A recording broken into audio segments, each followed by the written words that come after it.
Everyone, welcome back my YouTube channel science with GS. तो जैसा कि बताया आपको कि इस चैनल पर आपको क्लास 9 से लेकर क्लास 12 तक की साइंस और बायोलॉजी से रिलेटेड क्लास प्रोवाइड की जाती हैं। और आज हम अपना मोस्ट इम्पोर्टेंट चैप्टर बायोलॉजी का पढ़ने वाले हैं, जिसका नाम है the fundamental unit of life. ये एक ऐसा चैप्टर है जिसको पढ़ने से हमारे बायोलॉजी के काफ़ी सारे डाउट्स क्लियर हो जाते हैं, क्योंकि हम अपना इस चैप्टर को अपनी बायोलॉजी का बेस मानते हैं, क्योंकि हर ऑर्गेनिज्म एक फंडामेंटल यूनिट से मिलकर बना है, जिसको हम सेल कहते हैं। तो आज उसी चैप्टर के बारे में अच्छे से पढ़ते हैं। और ये चैप्टर हमारे क्लास 9 के नोट्स हैं। जो बच्चे नोट्स बनाना चाहते हैं वो इसकी नोट्स बना सकते हैं, और जो सिर्फ पढ़ना चाहते हैं वो उसको देखकर पढ़ सकते हैं। तो क्लास 9 का मोस्ट इंपोर्टेंट चैप्टर, जिसका नाम the fundamental unit of life, जिसमें मैंने आपको सबसे पहले दिखाया गया है हमारे कौन कौन से कॉन्सेप्ट पढ़ना है और हमारी उसकी क्या क्या रेटिंग है। यानी इस चैप्टर के अंदर कौन कौन से इंपॉर्टेंट हेडिंग्स हैं जो हमें पढ़ना है। सबसे पहले हमें मोस्ट मोस्ट इंपॉर्टेंट, जिसको हमने 5 रेटिंग दी है, वो है हमारा study of historical perspective related to the cell discovery. यानी discovery of cell most important topic है इस चैप्टर का। उसके बाद में हमारी कुछ कहीं 2 स्टार बने हैं, कहीं 3 स्टार बने हैं, कहीं 4 स्टार बने हैं। जैसे जैसे हमारे स्टार बने हैं, यानी स्टार रेटिंग बताती है कि कौन सा टॉपिक हमारा कितना इंपॉर्टेंट है। तो डिस्कवरी और इसके अलावा सेल ऑर्गेनल्स, इसके अलावा न्यूक्लियस और इसके अलावा study of hypertonic isotonic solution, ये हमारे मोस्ट इंपॉर्टेंट टॉपिक रहने वाले हैं इस चैप्टर के। तो आइए इस चैप्टर को हम स्टार्ट करते हैं। और सबसे पहले हम आपको कुछ इंट्रोडक्शन के बारे में बता देते हैं। तो जैसा कि सबको पता है, फंडामेंटल यूनिट ऑफ लाइफ, जिसको हम सेल कहते हैं, और सभी और लिविंग ऑर्गेनिज्म इस फंडामेंटल यूनिट से मिलकर बने हुए हैं। तो जैसा कि हमारा पॉइंट नंबर 1 में लिखा है, all the living organisms are made up of fundamental unit of life called cell. यानी सभी लिविंग ऑर्गेनिज्म एक फंडामेंटल यूनिट से मिलकर बने हुए हैं, जिस यूनिट को हम सेल कहते हैं। पॉइंट नंबर 2 में लिखा है, the cell is a Latin word for a little room. यानी जो सेल नाम है, हम उसको लैटिन वर्ड में एक लिटिल रूम कहते हैं, एक छोटा कमरा कहते हैं। यानी सेल को हम एक छोटे कमरे की तरह मानते हैं। क्वेश्चन आपका ऑप्शन पॉइंट नंबर 3 में लिखा है, the scientist Robert Hooke saw a little room in the cork the bark of a tree resembled the structure of honeycomb. The use of the word cell to describe these units is still till this day in biology, cell biology. यानी सबसे पहले scientist जो है हमारे, वो है Robert Hooke. और Robert Hooke ने इस सेल की डिस्कवरी की, और उन्होंने जिस सेल से डिस्कवरी की थी, इसको हमने कॉर्क सेल कहा था। और कॉर्क जो हमें होती है वो बार्क ऑफ ट्री से मिलती है, और जो कॉर्क का स्ट्रक्चर था वो हनी कॉम्ब के जैसा था। फिर उन्होंने उसी हनी कॉम्ब के एक छोटे से कंपार्टमेंट को नाम दिया cell, the unit of life. और cell the unit of life, जो हम सेल की स्टडी करते हैं, हम उसको आज सेल बायोलॉजी के रूप में जानते हैं। अब जब सेल की डिस्कवरी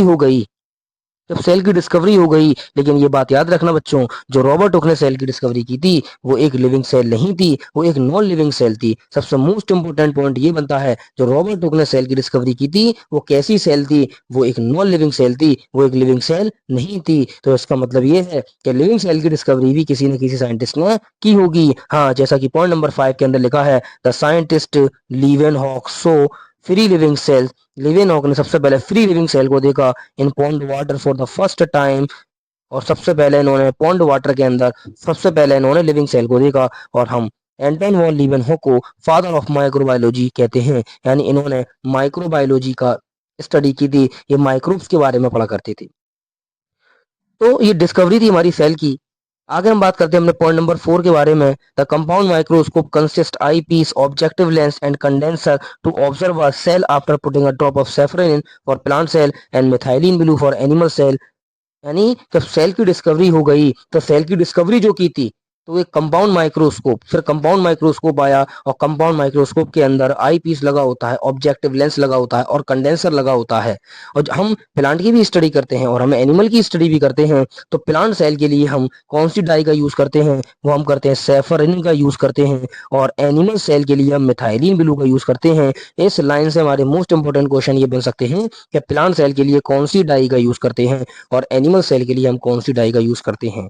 इस लेक्चर को पढ़ने से, इस वीडियो को देखने से आपके क्लास 9 की एनसीईआरटी का एक एक पॉइंट क्लियर हो जाएगा, क्योंकि उसमें बहुत सारे पॉइंट डिफिकल्ट लिखे हुए हैं, और उन्हीं पॉइंट्स को यहाँ पर आसान लैंग्वेज में, सिंपल लैंग्वेज में बताया जा रहा है। और आपको चैप्टर वाइज एनसीईआरटी के सभी क्वेश्चंस के सॉल्यूशन भी मिल जाएंगे। क्वेश्चन नंबर 6 की बात करें अगर, option number sorry point number 6 की बात करें, the scientist Robert Brown discovered the nucleus in the cell, यानी जब सेल की डिस्कवरी हो गई, फिर उसके बाद न्यूक्लियस की डिस्कवरी हुई, यानी सेल के सेंटर पर एक स्फेरिकल स्ट्रक्चर पाया जाता है जिसको हम न्यूक्लियस कहते हैं। और इस न्यूक्लियस को देखने वाले थे रॉबर्ट ब्राउन, जिन्होंने सबसे पहले न्यूक्लियस को देखा। तो रॉबर्ट ब्राउन सबसे पहले न्यूक्लियस की डिस्कवरी की। हम कह सकते हैं Robert Brown discover the nucleus in the cell. जब डिस्कवरी हो चुकी, डिस्कवरी होने के बाद तीन साइंटिस्ट और आए जिन्होंने सेल थ्योरी के बारे में बताया, यानी जिन्होंने ये बताया कि सभी लिविंग ऑर्गेनिज्म सेल से मिलकर बने होते हैं और सभी नई सेल्स का फॉर्मेशन पुरानी सेल्स से ही होता है। तो इसके लिए हमारे आई सेल थ्योरी। तो सेल थ्योरी की हमारी हेडिंग है, सेल थ्योरी क्या कहती है? Cell theory states that all the plants and animals are composed of cell. It was proposed by Schleiden and Schwann, यानी दो साइंटिस्ट हैं हमारे, एक आए शिलेडन और एक आए हमारे श्वान। इन दोनों साइंटिस्टों ने मिलकर ये वाली बात बताई कि सभी प्लांट्स और एनिमल्स हमारे सेल से मिलकर बने होते हैं। तो ये आपको पहले से पता है कि सभी प्लांट्स हो चाहे लिविंग हो, वो हमारे लिविंग हैं और वो सभी लिविंग ऑर्गेनिज्म सेल से मिलकर बने होते हैं। उसके बाद में ये दोनों साइंटिस्ट ये वाली बात नहीं बता पाए कि शिलेडन और श्वान, यानी ये दोनों साइंटिस्ट ये बात नहीं बता पाए कि नई सेल्स का फॉर्मेशन कैसे होता है।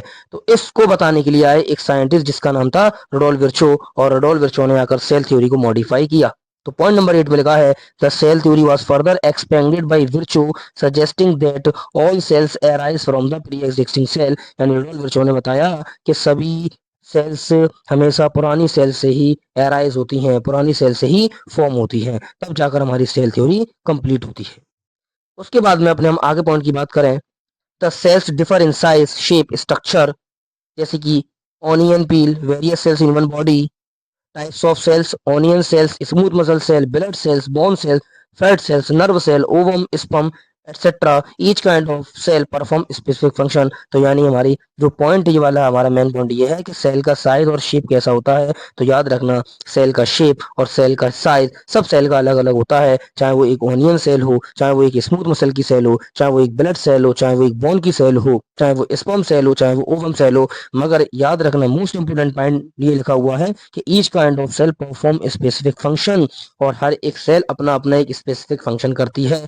जैसे कि फैट सेल फैट को स्टोर करती है, nerve cell control and coordination में मदद करती है, स्पर्म सेल रिप्रोडक्शन में पार्टिसिपेट करते हैं, ब्लड सेल्स गैसेस का ट्रांसपोर्ट में और डिफेंस में काम करते हैं। पॉइंट नंबर 10 की बात करते हैं, a single cell may be constitute a whole organism as an amoeba, Chlamydomonas, Paramecium and bacteria, these are called unicellular organism. यानी पॉइंट नंबर आपका 10 ये कहता है कि जो अमीबा है, जो क्लेमाइडोमोनास है, जो पैरामीशियम है, जो बैक्टीरिया है, इनकी बॉडी सिर्फ एक सेल से मिलकर बनी होती है, और एक सेल से मिलकर जिनकी बॉडी बनी होती है उनको हम यूनिसेलुलर ऑर्गेनिज्म कहते हैं। और ये यूनिसेलुलर ऑर्गेनिज्म के एग्जाम्पल होते हैं। अमीबा है, क्लेमाइडोमोनास है, पैरामीशियम है और बैक्टीरिया है। ये हमारे यूनिसेलुलर ऑर्गेनिज्म है क्योंकि इनकी बॉडी सिर्फ एक सेल से मिलकर बनी है। लेकिन जो ह्यूमन बीइंग है, जो प्लांट है, इनकी बॉडी काफी सारी ज्यादा सेल से मिलकर बनी होती हैं। Whereas in multicellular organism human being division of labour seen, लेकिन जो मल्टी सेलुलर ऑर्गेनिज्म होते हैं इनकी बॉडी काफी सारी सेल से मिलकर बनी होती है, इसलिए हम इसको मल्टी सेलुलर ऑर्गेनिज्म कहते हैं।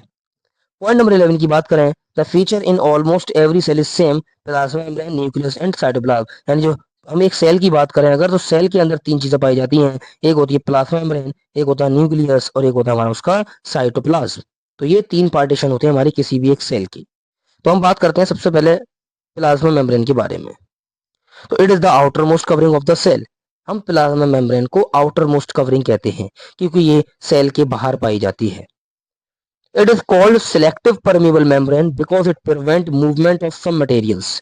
पॉइंट नंबर 2 ये कहता है कि ये सिलेक्टिवली परमेबल मेम्ब्रेन होती है क्योंकि ये सिर्फ कुछ मटेरियल को ही अंदर बाहर जाने देती है, यानी सिलेक्टेड मटेरियल को अंदर बाहर जाने देती है, किसी भी हार्मफुल मटेरियल को अंदर बाहर नहीं जाने देती।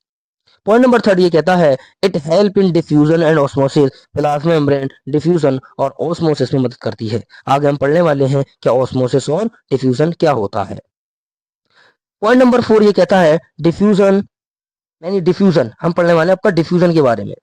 तो movement of substance from high concentration low concentration, अगर कोई सब्सटेंस अपनी हाई कंसंट्रेशन से लो कंसंट्रेशन की तरफ मूव करता है तो उसको हम डिफ्यूजन कहते हैं, जैसा कि आपके सामने डेफिनेशन में लिखा हुआ है। और एग्जांपल इसमें लिखा है क्या, एक्सचेंज ऑफ कार्बन डाइऑक्साइड और ऑक्सीजन विद एक्सटर्नल एनवायरनमेंट, यानी हम जो कार्बन डाइऑक्साइड और ऑक्सीजन का चेंज करते हैं, एक्सचेंज करते हैं एनवायरनमेंट से, वो एक डिफ्यूजन का एग्जांपल है, क्योंकि ये हाई कंसंट्रेशन से लो कंसंट्रेशन की तरफ फ्लो करते हैं, यानी गैसेस के पार्टिकल्स हो चाहे लिक्विड के पार्टिकल्स हो, वो अपनी हाई कंसंट्रेशन से लो कंसंट्रेशन की तरफ फ्लो करते हैं, और किसी भी सब्सटेंसेस का, किसी भी मॉलिक्यूल्स का अपनी हाई कंसंट्रेशन से लो कंसंट्रेशन की तरफ मूव करना डिफ्यूजन कहलाता है। तो ये था हमारा डिफ्यूजन और उसकी डेफिनेशन के बारे में। नेक्स्ट बात करते हैं अपने नेक्स्ट टॉपिक के बारे में, जिसको हम कहते हैं ऑस्मोसिस। तो ऑस्मोसिस में भी सेम वही कंडीशन होती है, बस ऑसिस में 2 से 3 बातों का फर्क होता है, क्योंकि ऑस्मोसिस भी हाई कंसंट्रेशन से लो कंसंट्रेशन की तरफ होती है, बस ये वाटर के अंदर होती है और इसके अंदर एक मेम्ब्रेन की जरूरत पड़ती है। तो आइए इसकी डेफिनेशन के बारे में देखते हैं। It is the passage of water from the region of high concentration, याद रखना हाई कंसंट्रेशन, वो भी high water concentration to a region of low water concentration, यानी ये जो होती है ऑस्मोसिस वो वाटर के अंदर होती है through a selective permeable membrane. Most important line ये है कि ऑस्मोसिस के अंदर सिलेक्टिव परमिएबल मेम्ब्रेन या सेमी परमिएबल मेम्ब्रेन का यूज किया जाता है। तो जैसे कि आपके सामने एक स्ट्रक्चर दिखाया गया है, और स्ट्रक्चर के अंदर एक तरफ सोल्यूट है, एक तरफ वाटर मौजूद है, और देखिए जब सोल्यूट मौजूद है, ये वाले कॉलम में सोल्यूट मौजूद है, इस वाले कॉलम में वाटर मौजूद है, तो आप देखेंगे तो वाटर के मॉलिक्यूल हैं, छोटे छोटे मॉलिक्यूल हैं, वो हाई कंसंट्रेशन से लो कंसंट्रेशन की तरफ फ्लो कर रहे हैं, जैसा कि एरो लगाकर दिखाया जा रहा है। तो ये होती है हमारी ऑस्मोसिस। नेक्स्ट बात करते हैं अपने हम कुछ इंपॉर्टेंट पॉइंट्स के बारे में, जैसे कि एक हाइपोटोनिक सॉल्यूशन क्या होता है और एक आइसोटोनिक सॉल्यूशन क्या होता है। तो जैसा कि हमारा लिखा है, the cell gains water if the medium surrounding the cell has high water concentration, उसको हम कहते हैं hypotonic solution then the cell, यानी अगर कोई सेल पानी को गेन कर लेती है, तो जब वो पानी को गेन कर लेती है, हाई वाटर कंसंट्रेशन में रखी होती है, क्योंकि जो वाटर होता है वो हाई वाटर कंसंट्रेशन से लो वाटर कंसंट्रेशन की तरफ मूव करता है, तो ऐसा सॉल्यूशन हमारा हाइपोटोनिक सॉल्यूशन कहलाता है। और ऐसे सॉल्यूशन के अंदर जो सेल होती है हमारी, वो फूल जाती है, वो स्वेल अप हो जाती है, यानी हाइपोटोनिक सॉल्यूशन को आप एक नाम और दे सकते हो, जो डाइल्यूट सॉल्यूशन, क्या कह सकते हैं हम, डाइल्यूट सॉल्यूशन, यानी पतला सॉल्यूशन, एक ऐसा सॉल्यूशन जिसमें पानी की कंसंट्रेशन, वाटर की कंसंट्रेशन ज्यादा है और हमारी सोल्यूट की कंसंट्रेशन कम है। पॉइंट नंबर बी में लिखा है, the cell maintains the same water concentration as the cell water crosses the cell membrane in both direction, यानी जब वाटर कंसंट्रेशन एग्जैक्ट बराबर होती है दोनों साइड पर, तो उसको हम कहते हैं आइसोटोनिक सॉल्यूशन। आइसो का मतलब होता है सेम, यानी जब बाहर भी पानी और अंदर भी पानी, दोनों की कंसंट्रेशन चाहे वो अंदर हो चाहे वो बाहर हो, जब दोनों की कंसंट्रेशन बराबर हो जाती है, उसको हम आइसोटोनिक सॉल्यूशन कहते हैं। पॉइंट नंबर सी में लिखा है हाइपरटोनिक सॉल्यूशन के बारे में, तो आप हेडिंग डाल सकते हैं हाइपरटोनिक सॉल्यूशन। तो जैसा कि लिखा है, the cell loses water if the medium has lower water concentration, जब मीडियम के अंदर पानी की कमी होती है तो पानी क्या होता है, हाई कंसंट्रेशन से लो की तरफ मूव करता है। तो इस कंडीशन में सेल वाटर को लूज कर देती है, और जब वाटर लूज हो जाता है तो उसी से हमारी सेल पिचक जाती है, जिसको हम कहते हैं श्रिंकेज ऑफ सेल। तो श्रिंकेज ऑफ सेल कब होता है, हाइपरटोनिक सॉल्यूशन में, यानी जब वाटर की कमी होती है, और जब वाटर कमी होता है किसी सॉल्यूशन के अंदर, तो सॉल्यूशन हमारा कंसंट्रेटेड भी कहलाता है, यानी हम हाइपरटोनिक सॉल्यूशन को कंसंट्रेटेड सॉल्यूशन का नाम भी दे सकते हैं।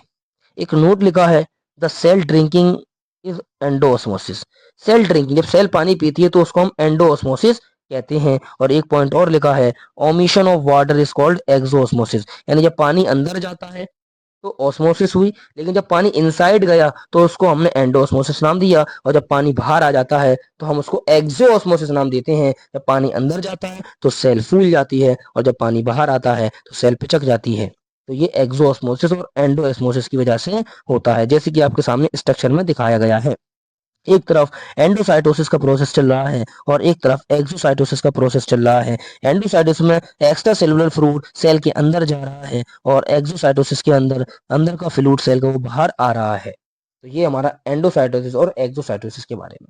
तो अगली पॉइंट के अंदर आपको एक्सोसाइटोसिस के बारे में बताया गया है, जैसे कि पॉइंट नंबर 13 के बारे में अगर हम पढ़ें, the cell engulf food is called endocytosis, and eject solid is called exocytosis. अगर सेल अपने अंदर खाना खाती है, फूड को इंगल्फ करती है, तो उसको हम एंडोसाइटोसिस कहते हैं। और उसको अगर सेल उसको इजेक्ट करती है, बाहर निकाल देती है, तो उसको हम एक्सोसाइटोसिस कहते हैं। जैसा कि एग्जाम्पल भी लिखा गया है, amoeba acquire food through endocytosis and excretion of solid is called exocytosis. यानी जब अमीबा अपने खाने को अपने सेल के अंदर लेता है, तो उसको एंडोसाइटोसिस कहते हैं, और जब वो अपने वेस्ट प्रोडक्ट को बाहर निकाल देता है, तो उसको हम एक्सोसाइटोसिस कहते हैं। नेक्स्ट हेडिंग के बारे में हम बात करते हैं, द सेल वॉल। क्या होती है सेल वॉल? तो the cell wall is a rigid, rigid माने hard, outer covering composed of cellulose. Most important point कि सेल वॉल किसकी बनी होती है? ये सेलुलोज की बनी होती है। It provide structural strength to plant cell, और ये प्लांट सेल को स्ट्रक्चरल स्ट्रेंथ प्रोवाइड कराती है। मोस्ट इंपोर्टेंट पॉइंट ये बनता है कि सेल वॉल कहाँ पाई जाती है? तो याद रखना प्यारे बच्चों, सेल वॉल प्लांट सेल के अंदर पाई जाती है। आगे देखते हैं, when a living cell loses water, there is shrinkage of contents of a cell away from the cell wall. This phenomena is called plasmolysis. जब सेल पानी को लूज करती है, तो लूज करने से मैं आपको बता चुका हूँ, जब वाटर लूज करती है तो पिचक जाती है, श्रिंकेज हो जाती है, और श्रिंकेज हो जाती है तो जो सेल वॉल होती है वो हमारी अवे हो जाती है, सेल से दूर हट जाती है, और इस फेनोमेना को हम प्लाज्मोलाइसिस कहते हैं। तो प्लाज्मोलाइसिस आप अलग से हेडिंग डालकर लिख सकते हैं। अब प्लाज्मोलाइसिस की डेफिनेशन कहाँ से लिखी जाएगी? When a living cell loses water, आप यहाँ से प्लाज्मोलाइसिस की डेफिनेशन लिख सकते हैं। आगे लिखा है, the cell wall permit the cells of plants, fungi and bacteria to withstand very dilute hypotonic external media without bursting. जो सेल वॉल होती है प्लांट के अंदर, चाहे फंगस के अंदर, चाहे बैक्टीरिया के अंदर, ये विद स्टैंड बचाती है हाइपोटोनिक सॉल्यूशन से, और ये विदाउट बस्टिंग, और ये फटने से बचाती है। सेल वॉल एक हार्ड लेयर है जो सेलुलोज की बनी होती है, जो प्लांट में, फंगस में, बैक्टीरिया में पाई जाती है, और जो हमारे सेल को स्ट्रक्चरल सपोर्ट प्रोवाइड करती है। तो ये थी हमारी सेल वॉल। नेक्स्ट हेडिंग हमारी आती है द न्यूक्लियस के बारे में। क्या होता है न्यूक्लियस? तो आइए बात करते हैं अपने हम न्यूक्लियस के बारे में। तो याद रखना बच्चों, न्यूक्लियस को हम ब्रेन ऑफ द सेल भी कहते हैं, क्योंकि ये हमारी सेल की सभी एक्टिविटीज को कंट्रोल करता है। तो जैसा कि इसके बारे में लिखा है, it is the dark coloured, ये डार्क कलर्ड का स्फेरिकल और ओवल डॉट लाइक स्ट्रक्चर है, जो सेंटर पर पाया जाता है, जिसको हम न्यूक्लियस कहते हैं। The nucleus play a central role in cellular activities reproduction. जैसा मैं आपको बता चुका, ये हमारी सभी सेलुलर एक्टिविटीज में एक्टिव कंट्रोल यानी पार्टिसिपेट करता है, और रिप्रोडक्शन में भी पार्टिसिपेट करता है। न्यूक्लियस के अंदर हमारा जेनेटिक मटेरियल यानी क्रोमोसोम और डीएनए पाया जाता है। तो जैसा कि लिखा है, the chromatin material gets organised into chromosome. The chromosome contain information for inheritance of features from parents to next generation in the form of DNA. यानी जो क्रोमोसोम्स होते हैं उसके अंदर डीएनए पाया जाता है, और डीएनए जो होता है वो हमारा एक जनरेशन से दूसरी जनरेशन में ट्रांसफर होता है। The functional segment of DNA are called genes. Most important point है ये कि हमारे डीएनए का फंक्शनल सेगमेंट क्या कहलाता है? वो कहलाता है बेटा जीन्स। और याद रखना, न्यूक्लियस को हम ब्रेन ऑफ द सेल भी कहते हैं।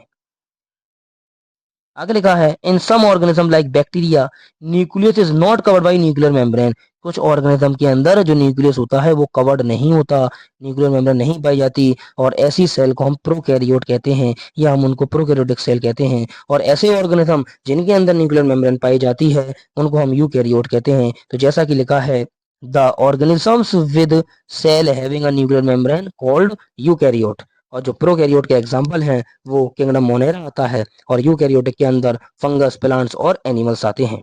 तो जैसा कि मैंने आगे डिफरेंस भी बता दिए हैं, प्रोकैरियोटिक सेल और यूकैरियोटिक सेल के डिफरेंस भी बता दिए हैं, तो आइए हम डिफरेंस के बारे में बात करते हैं। सबसे पहला पॉइंट लिखा है मैंने प्रोकैरियोटिक सेल के साइज के बारे में। तो याद रखना, प्रोकैरियोटिक सेल साइज में छोटी होती हैं और यूकैरियोटिक सेल साइज में बड़ी होती हैं। उसके बाद में जो दूसरा पॉइंट लिखा गया है वो न्यूक्लियर रीजन से लिखा गया है। याद रखना, not well defined and not surrounded by a nuclear membrane and known as nucleoid. Prokaryotic cell के अंदर न्यूक्लियस न्यूक्लियर मेम्ब्रेन से कवर्ड नहीं होता, और ऐसे क्रोमैटिन मटेरियल को, ऐसे न्यूक्लियस को हम न्यूक्लियोइड कहते हैं। और यूकैरियोटिक के अंदर well defined and surrounded by nuclear membrane, well defined nucleus पाया जाता है जो न्यूक्लियर मेम्ब्रेन से सराउंडेड रहता है। प्रोकैरियोटिक सेल के अंदर सिंगल क्रोमोसोम मिलता है, और यूकैरियोटिक सेल के अंदर मोर देन वन क्रोमोसोम मिलते हैं। इसके अलावा प्रोकैरियोटिक सेल के अंदर मेम्ब्रेन बाउंड सेल ऑर्गेनल्स नहीं पाए जाते, और यूकैरियोटिक के अंदर membrane bound cell organelles present होते हैं। इसके example, bacteria, blue green algae ये प्रोकैरियोटिक के एग्जांपल हैं, और फंजाई प्लांट और एनिमल सेल ये यूकैरियोटिक के एग्जांपल हैं। नेक्स्ट टॉपिक के बारे में हम बात करते हैं सेल ऑर्गेनल्स के बारे में। तो आइए जानते हैं हम सेल ऑर्गेनल्स क्या होती हैं। Every cell has fluid matrix other than nucleus is called cytoplasm. सबको पता है सेल के अंदर साइटोप्लाज्म पाया जाता है, और इस साइटोप्लाज्म के अंदर सेल ऑर्गेनल्स पाए जाते हैं। तो the nucleus and cytoplasm is together called protoplasm.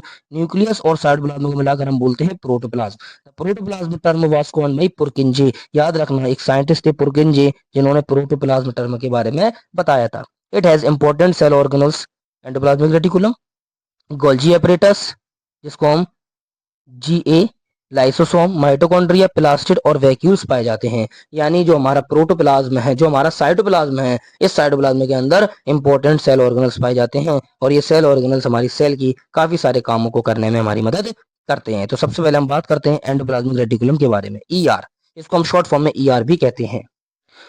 तो it is a large network of membrane bound tubules and vesicles. जो एंडोप्लाज्मिक रेटिकुलम होते हैं ये लार्ज मेम्ब्रेन बाउंड ट्यूब्यूल्स होती हैं, और ये वेसिकल्स की फॉर्म में सर्कुलर रीजन में पाए जाते हैं।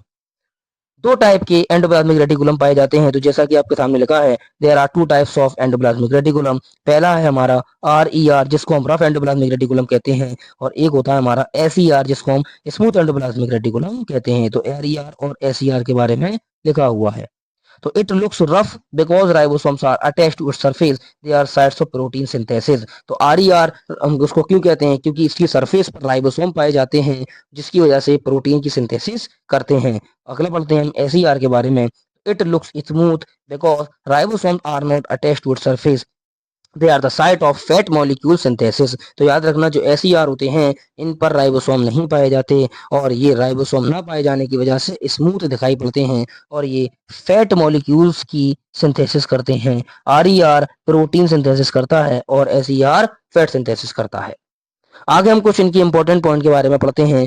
SER help in the functioning of enzymes and hormones to carry out biochemical activities. जो SER होता है वो एंजाइम्स के फंक्शन में भी मदद करता है। जो SER होता है वो डिटॉक्सिफाई करता है many poisons and drugs from the cell. ये सेल के पॉइजन्स और ड्रग्स को भी रिमूव करता है, डिटॉक्सिफाई करता है। इसके अलावा ER serve as the channel for the transport of material between various region of cytoplasm and the nucleus. इसके अलावा जो एंडोप्लाज्मिक रेटिकुलम है ये ट्रांसपोर्ट की तरह भी मदद करता है। इसके अलावा protein and fat molecule produce by ER help in membrane biogenesis. जो प्रोटीन का फॉर्मेशन होता है और जो फैट का फॉर्मेशन होता है ER करता है, वो मेम्ब्रेन बायोजेनेसिस में भी मदद करते हैं। मेम्ब्रेन बायोजेनेसिस का मतलब होता है फॉर्मेशन ऑफ सेल मेम्ब्रेन, यानी हमारे जो मेम्ब्रेन बनाई जाती है वो प्रोटीन्स और लिपिड्स की बनी होती है, और उसके फॉर्मेशन में एंडोप्लाज्मिक रेटिकुलम पार्टिसिपेट करते हैं। नेक्स्ट सेल ऑर्गेनल के बारे में पढ़ते हैं हम, गोल्गी एपरेटस के बारे में। गोल्गी एपरेटस क्या है? तो याद रखना बच्चों, it is was first described by scientific Camillo Golgi. सबसे पहला पॉइंट तो आपसे ये बन सकता है कि इस गोल्जी एपरेटस की या गोल्जी बॉडीज का डिस्कवरी किसने की? तो कैमिलो गोल्जी ने की।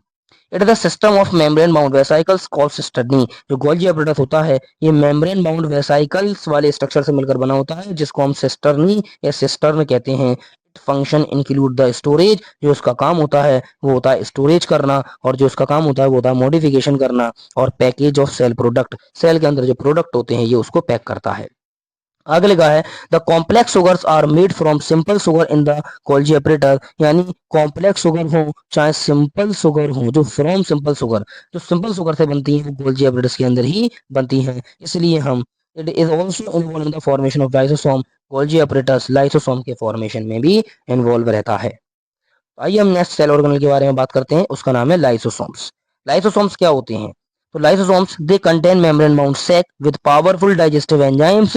मोस्ट इंपोर्टेंट क्वेश्चन यही है कि लाइसोसोम के पास क्या पाया जाता है? इसके पास पावरफुल डाइजेस्टिव एंजाइम्स पाए जाते हैं। जो enzymes are made by RER। जो एंजाइम्स होते हैं वो RER के द्वारा बनाए जाते हैं to digest the worn out cell organelles, जिससे ये सेल ऑर्गेनल्स को डाइजेस्ट कर लेता है।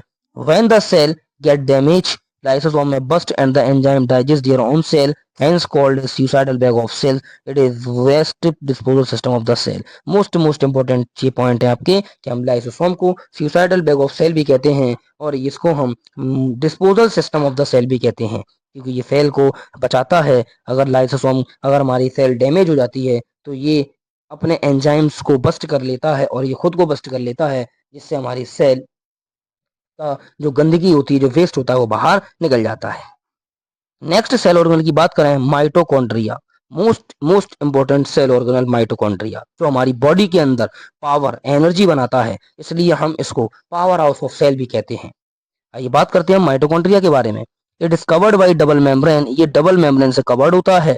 Outer membrane is very porous and the inner membrane is deeply folded. जो आउटर मेम्ब्रेन होती है वो पोरस होती है, उस पर छिद्र पाए जाते हैं, मगर जो इनर मेम्ब्रेन होती है वो फोल्डेड होती है, और उन फोल्डेड को हम बोलते हैं क्रिस्टी, जो हमारी सरफेस एरिया को बढ़ा देती हैं।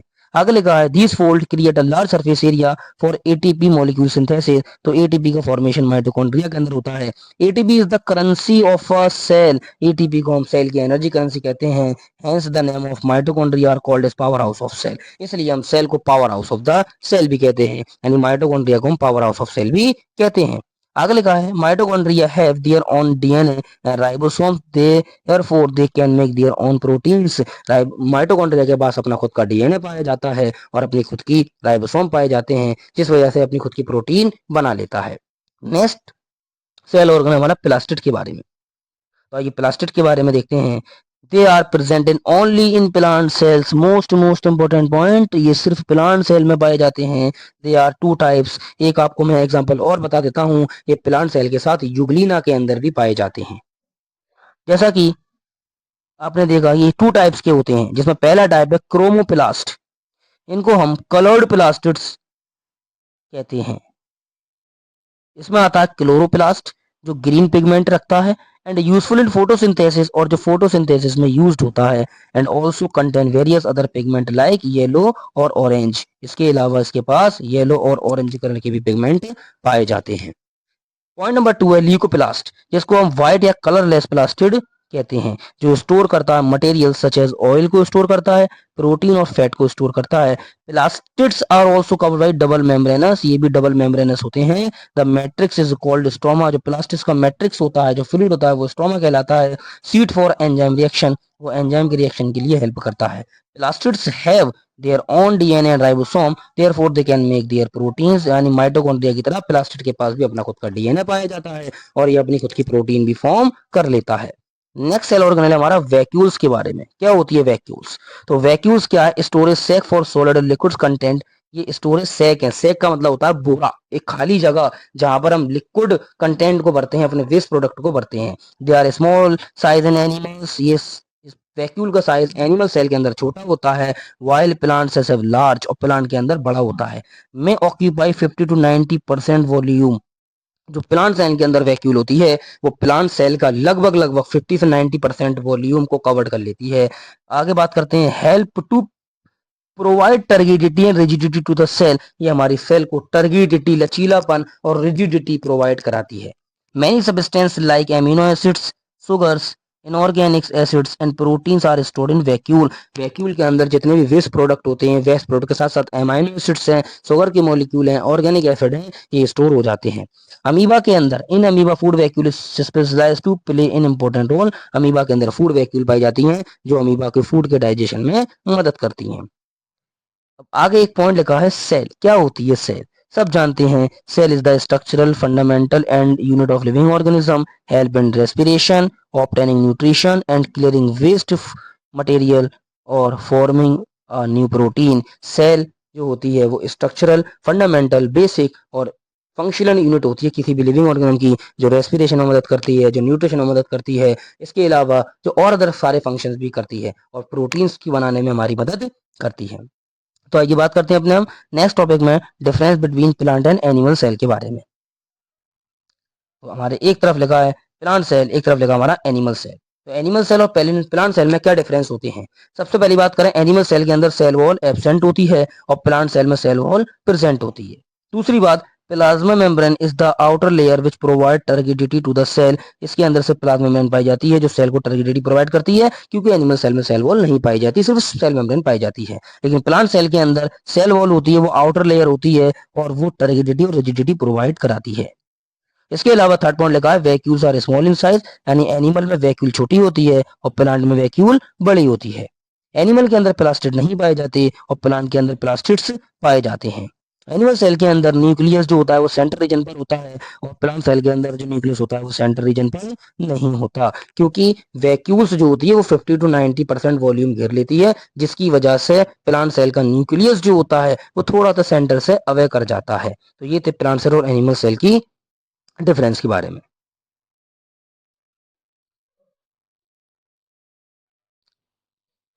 तो ये हुआ हमारा बेटा वन शॉर्ट चैप्टर कंप्लीट, जिसमें मैंने आपको सेल के बारे में बताया है, सेल क्या होती है, सेल के अंदर क्या क्या चीजें पाई जाती हैं। अभी मैं आपको सेल के स्ट्रक्चर के बारे में और बताने वाला हूँ। तो आइए स्टूडेंट्स, बात करते हैं अपने हम प्लांट सेल के यानी chapter cell the unit of life के कुछ मोस्ट इंपोर्टेंट स्ट्रक्चर्स के बारे में, और उसके बाद फिर अपने चैप्टर को हम कंप्लीट करते हैं। तो जैसा कि मैंने आपको बताया था, ये एक प्लांट सेल है। हम प्लांट सेल को कैसे पहचाने? सबसे पहला पहचान है इसकी सेल वॉल। जहाँ सेल वॉल पाई जाएगी वो प्लांट सेल है। तो आउटर जो बाउंड्री है इसकी वो क्या है? सेल वॉल है। और सेल वॉल के अंदर वाली मेम्ब्रेन क्या है? वो सेल मेम्ब्रेन है। उसके बाद में हम अगर तीसरे पॉइंट की बात करें, में देखिए व्हाइट कलर की एक वैक्यूल पाई जाती है। बता चुका हूँ वैक्यूल के बारे में कि वैक्यूल हमारा स्टोरेज सैक होता है। इसके अलावा जो हमारे ये ऑरेंज कलर के स्ट्रक्चर है इनको हम माइटोकॉन्ड्रिया कहते हैं। और उसके बाद एमाइलोप्लास्ट, क्लोरोप्लास्ट, ये हमारे प्लास्टिड होते हैं। और ये कुछ एक सेल ऑर्गेनाइज का जिसको हम पेरोक्सिसोम भी कहते हैं। इसके अलावा हमारे के साइटोप्लाज्म के अंदर राइबोसोम पाए जाते हैं, न्यूक्लियस पाया जाता है, और न्यूक्लियस के अंदर न्यूक्लियस पाया जाता है। और न्यूक्लियस से अटैच जो हमारे ये स्ट्रक्चर दिखाई दे रहे हैं इनको हम रफ एंडोप्लाज्मिक रेटिकुलम और स्मूथ एंडोप्लाज्मिक रेटिकुलम कहते हैं। और ये ग्रीन कलर के जो स्ट्रक्चर है इनको हम गोल्जी अपरेटस कहते हैं। तो ये हमारी प्लांट सेल के बारे में।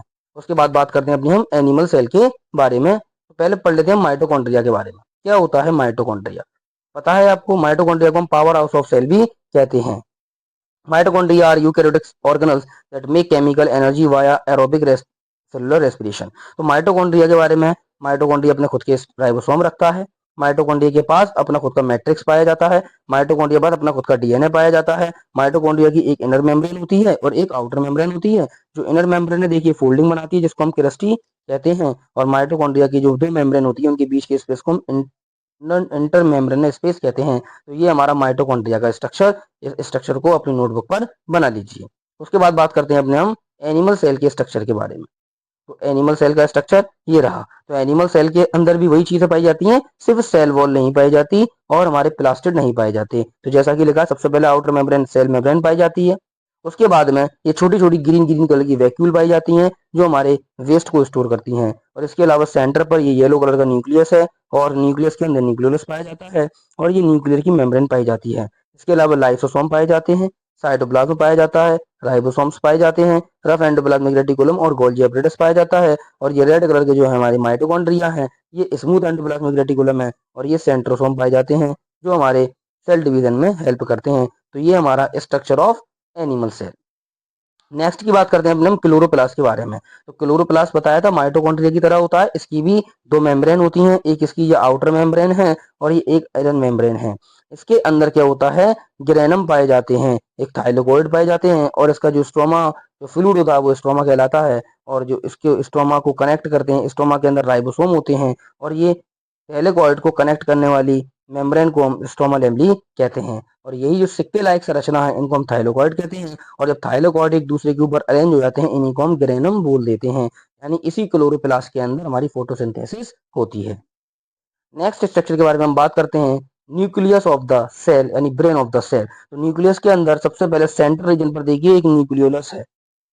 उसके बाद न्यूक्लियस के अंदर डीएनए पाया जाता है, राइबोसोम्स न्यूक्लियर मेम्ब्रेन की तरफ पाए जाते हैं। और न्यूक्लियर मेम्ब्रेन से ही हमारे निकलते हैं रफ एंडोप्लाज्मिक रेटिकुलम और स्मूथ एंडोप्लाज्मिक रेटिकुलम। न्यूक्लियस के ऊपर छोटे छोटे पोर पाए जाते हैं जिनको हम न्यूक्लियर पोर कहते हैं। और न्यूक्लियस की दो मेम्ब्रेन होती हैं, एक होती है आउटर, एक होती है इनर। दोनों मेम्ब्रेन के बीच स्पेस पाया जाता है, उसको हम कहते हैं न्यूक्लियर पेरीन्यूक्लियर स्पेस। और इसके अलावा न्यूक्लियस के अंदर एक अंदर वाली झिल्ली होती है, उसको हम न्यूक्लियर रेमाइना भी कहते हैं। और ये हमारी सेल का ब्रेन ऑफ द सेल होता है और हमारी सभी एक्टिविटीज को कंट्रोल करता है। तो ये हमारा cell the unit of life chapter complete हुआ। जिन बच्चों को वीडियो अच्छी लगी वीडियो को लाइक कीजिए और शेयर कीजिए, चैनल को सब्सक्राइब कीजिए। आपको इस चैनल पर क्लास 9th की आपको क्लास 9th की साइंस के सभी चैप्टर के नोट्स मिलने वाले हैं। सबसे पहले आपको बायो के नोट्स मिलने वाले हैं, उसके बाद आपको केमिस्ट्री, फिर उसके बाद आपको फिजिक्स के भी नोट्स मिलने वाले हैं। तो इस चैप्टर पर इस चैनल पर आपको पूरी क्लास 9th के और पूरी क्लास 10th के नोट्स मिलने वाले हैं, विद स्ट्रक्चर के साथ, विद एक्सप्लेनेशन के साथ। वीडियो अच्छी लगी हो वीडियो को शेयर कीजिए, चैनल को सब्सक्राइब कीजिए और कमेंट कीजिए कि कौन से टॉपिक को मैं नेक्स्ट वीडियो में पढ़ा सकूं। Thank you very much.